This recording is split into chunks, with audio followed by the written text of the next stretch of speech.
Controlling time itself is pretty cool. Something about bending the one thing that no one can control to your will is just really interesting to imagine and even more interesting to read about. But to me, there's a series that handles this power way cooler than any other series. Time powers! It's a concept I've discussed in the past, mainly taking a look at the grander scheme of time powers or time travel. If you haven't seen that video, why not? I mean, I divided series into two groups, time travel and time control. Time travel mainly follows regressions. Through some unusual circumstance, usually death, our main character gets sent back in time with their memory still intact. And using their knowledge of the future, they practically dominate their new life. There are many fantasy series and, interestingly enough, many romance drama series that follow this kind of premise. These are often great series that always answer that itch in the back of our head, imagining if we had knowledge about our future and are able to play any situation to our advantage. It's great seeing our main character, especially since most of them are like underdog, down under luck main protagonists that struggled in their past life, finally succeed. I explained all that in a previous video, but there's a group that I haven't mentioned yet, that being time control or time powers, having time literally bend to some people's will, controlling time itself. It's a very cool power, but not one that you see often. In my previous video, I thought of 10 series that send our main character back in time, but for time control, I could only really think of 3, and 2 you kinda have to squint at. Those being the fantastic, unordinary, and the underrated banger Time Roulette. Both kind of have our main character control time, but not really. In Unordinary's case, it's more just flavoring for Seraphina's ability, time manipulation. She can freeze people in place, she can rewind damage done to her, and she can fast forward maybe? Honestly, even that one's a little more up to interpretation. She just moves so fast that some people just can't see her.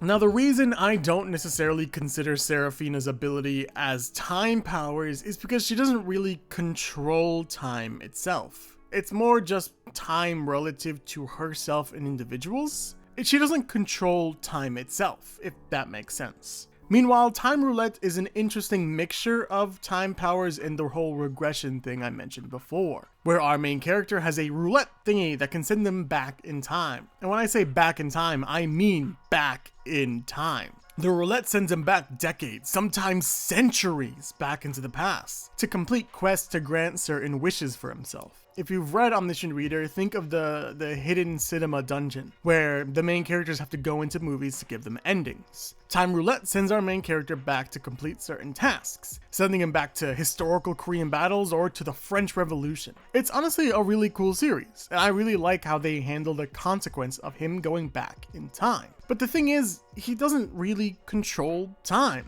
He has a controllable regression thing, and even then he can't control how far or where he goes or when he goes back in time. Both Time Roulette and Unordinary systems make a lot of sense.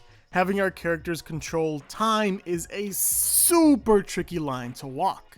It's time, literally how the world moves forward. Controlling it would be super hard to pull off, and even when it is pulled off, it usually brings up more questions than answers. This is why Webtoon series usually have the one and done regression things. Usually, not all, Omniscient Reader, I see you. Or have powers with time flavoring, not really control over the entire concept. These are both easier ways to get around the whole time fiasco thingy.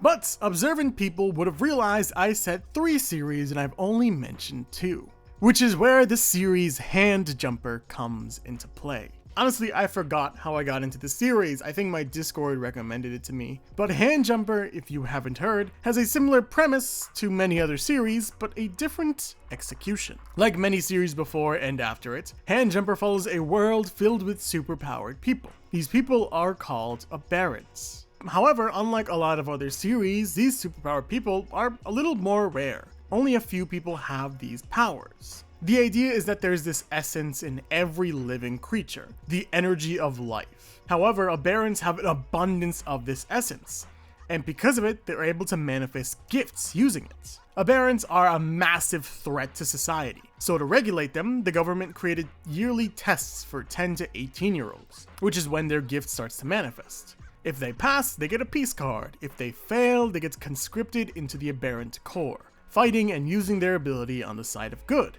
Or, they can not. They can go on the run and become outlaws. The reason this is important is because our main character, Seon Lee, comes from a family of criminal aberrants. However, Seon doesn't want that life. She actually just wants to become a criminal prosecutor, to try and help protect the world, to try and make the world more just. And that's a direct quote. The reason is we're still a little unsure.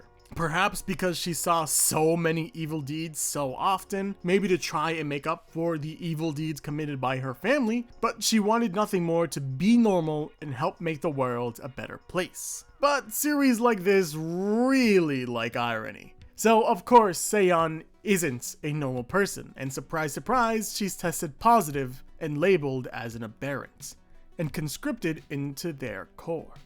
Why is any of this important? What does it have to do with time? Well, for 14 straight chapters, it doesn't have anything to do with time. But there are little hints to something throughout these early chapters. You see, aberrant gifts manifest through certain colors. I doubt we've seen them all, but we got an explanation early on 3 of them. The green essence augments a user's body, orange is intangible but affects physical objects, and teal, the essence Seon uses, is random, impossible effects. Sometimes borderlining on useless. We hear from an instructor that sometimes some people can talk to birds. Others could supplement another body's mind in their own, which is weird to say, but we know that Seon's at least has to be slightly useful, since her sister has the same teal essence, but more importantly, runs a criminal syndicate. I'm not sure you could be a mob boss if your main power was talking to birds. Throughout these early chapters, they clearly build Seon's gift up to be something amazing.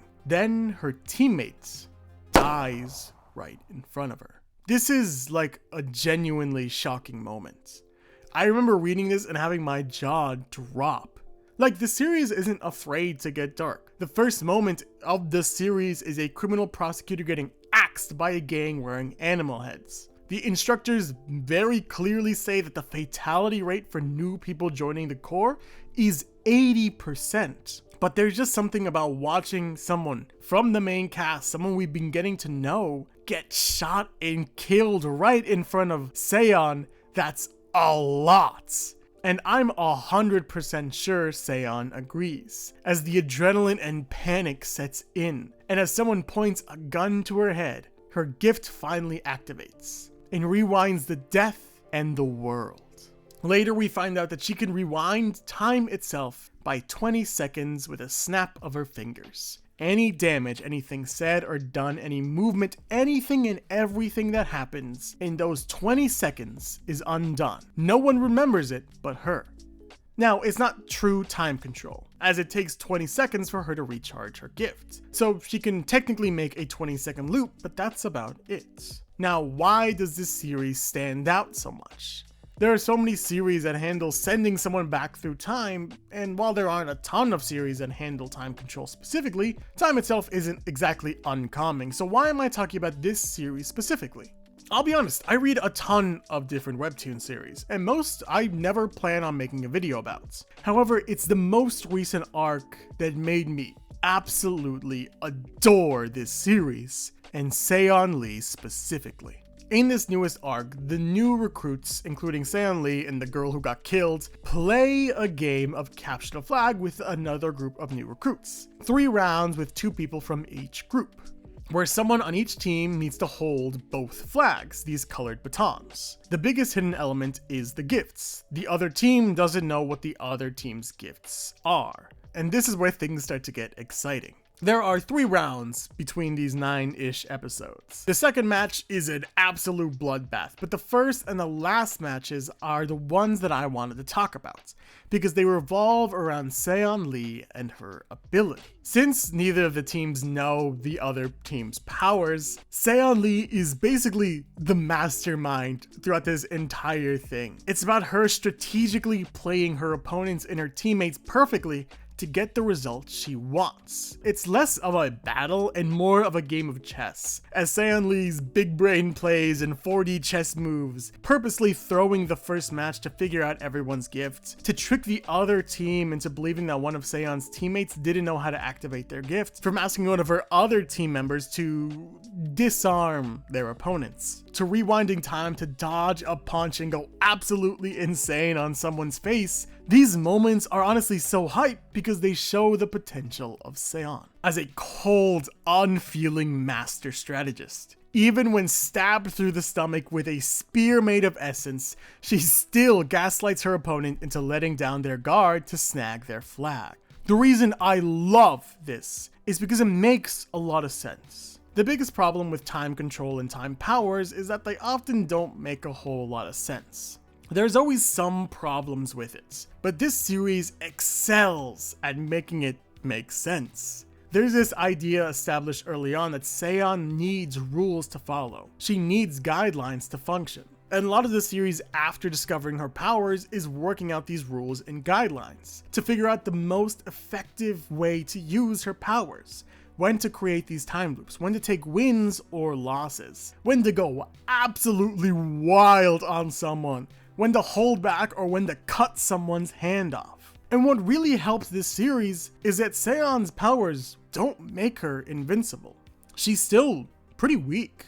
Her teammates and opponents have gifts that are much more useful in a fight. I think of Seraphina from Unordinary, how she's this unstoppable goddess, literally called a goddess in the series. But Seon isn't this unbeatable goddess. She's pretty weak. Alone, she can't do much. But really, that's not what her gift is about. Instead, she has to be smart about her fights. While everyone else is boxing, she's in the middle of a chess match. And it's a blast to watch her figure out the perfect way to trick or play her opponents. It's probably the most fun and enjoyable experience I've had in a webtoon. And there's so much more to this series involving gangs, mysteries. Literally, the latest chapter has her in a dream with someone in a well saying, like, it's not often that a god listens to you or something. It's wild. And the series is so much fun. I'm really enjoying the series. So please, please check out Handjumper, updating every week on Webtoon.